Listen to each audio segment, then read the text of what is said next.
சரி, பயிற்சி கொடுத்தாங்க திரு பிரபாகரன் அவர்களும் கட்டாஃபி அவர்களும் எனக்கு கொடுத்தாங்க.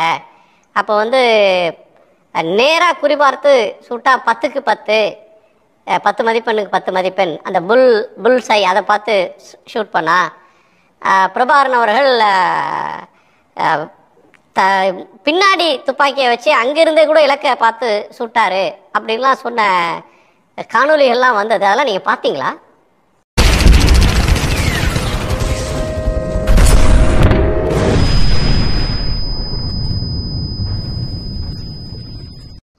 சிலது பார்த்திருக்கிறேன், எல்லாம் பார்க்கல. இப்ப உதாரணத்துக்கு சில சம்பவங்களே சொல்லலாம். இப்ப ஒரே விஷயத்த அவர் வெவ்வேறு நேர்காணல்கள்ல வேற வேற மாதிரி திரிச்சு சொல்லியிருப்பார். அதாவது இப்ப உதாரணத்துக்கு நான் சொல்றேனே, வன்னியில அவர் இவ்வளவு காலம் நீங்க அங்க இந்த இளப்பயணத்துல இவ்வளவு காலம் அங்க இருந்தீங்க என்ற ஒரு கேள்விக்கு நானே பார்த்தது. அது எவிடன்ஸ் இருக்க வேணும், அது இணையதளங்கள்ல இன்னுமே இருக்கு. பிபிசி நேர்காணலாக இருக்க வேணும். அதுல 1 மாதம் என்றார். ஆனா வேறு சில இடங்கள்ல 2 மாதம் 3 மாதம் எல்லாம் சொல்லி இருப்பதாக கேள்விப்பட்டேன். அப்ப இப்படி முன்னுக்கு பின் முரணாக மாறி மாறி கதைச்சிருப்பார். ஆனா உண்மையில 1 மாதம் கூட அவர் அங்க இருக்கையில. இப்படி இப்படியான பல குளறுபடிகளாக அவருடைய செயற்பாடுகள் இருந்திருக்கு.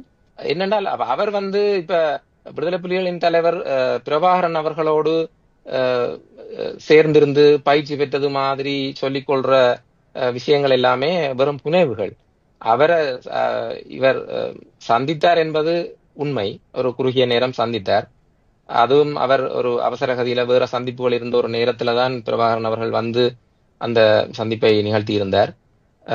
இவர் வெளியில் சொல்லியிருப்பது போல ஒரு நீண்ட நேர சந்திப்பாகவோ அப்படியெல்லாம் இருக்கையில இவர் பல பல விஷயங்களை திரித்து நடந்த சில சம்பவங்களை திரித்து வேற வடிவமாக்கியும் நடக்காத சில விஷயங்களை உருவாக்கியும் சொல்லி இருக்கிறார்.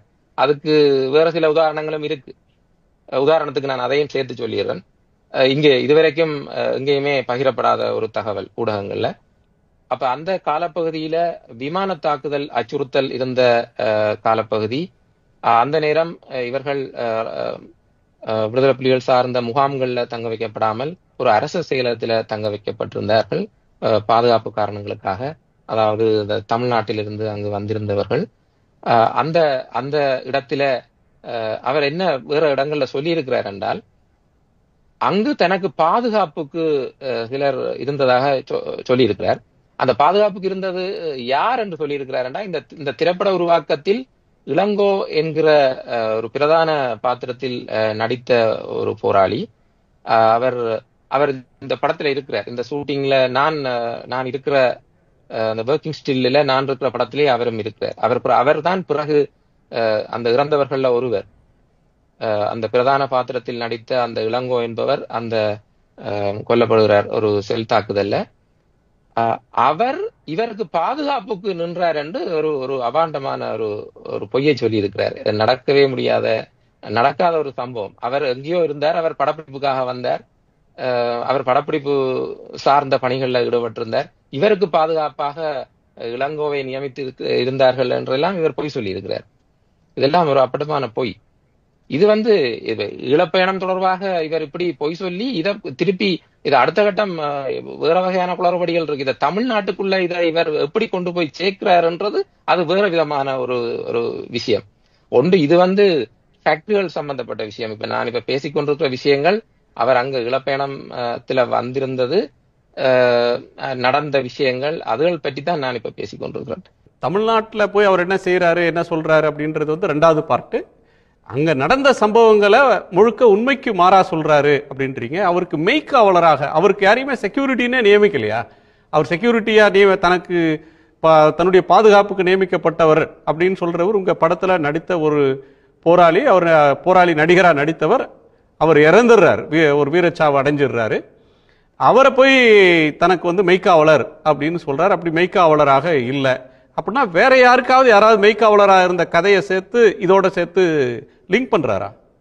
அப்படி இருக்கலாம். அவர் பெரும்பாலும் வேற ஆட்களுக்கு நடந்த சம்பவங்களை தன்னுடையதாக மாற்றி சொல்லி இருக்கிறார்.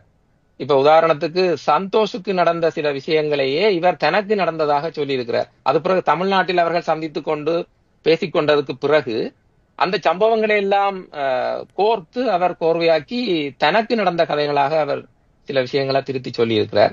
இது பற்றி அந்த சம்பந்தப்பட்டவர்களே பேசுறது நல்லது.